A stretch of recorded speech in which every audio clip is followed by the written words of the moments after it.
Good evening from the top of the world. I hope you all are doing absolutely well, and if you're thinking about me, I'm doing good as well.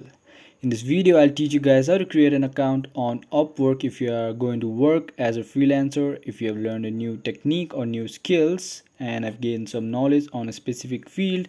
Upwork is a great method to showcase your skills and earn money at the same time. So to create an account on Upwork, you must go into Upwork first, and you can see this is a new app which is freshly downloaded and I have not touched it as well. So if you already have an account, you click on this and you can simply log in into your account right away.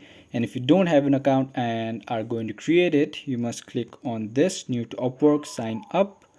After you click on that, you can enter all the information that they require, and they're asking for first name, last name, email and password. You click on all of those, you enter all of those, you enter your country of residence, and if you want to receive emails on how to find talent that fits your needs, you click on this right. I don't want it, so I don't click on this, and you make this right. Yes, I understand the agreements and privacy policy. So after you have entered all of these, you click on create my account and you'll be done. So I'm going to use the either way, which is continuing with Google. You click on that and you click on the account that you want to use it from. So you go there and you click on the country of residence, you click yes again, and you click on create my account.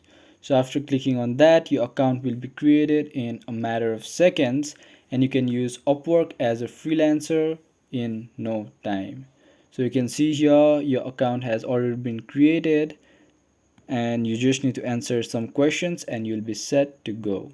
So I believe I've taught you guys how to create an account on Upwork, and if you guys learned something today or found this video helpful, please do leave a thumbs up below and comment down what you'd like to see next. Until then, have a good time.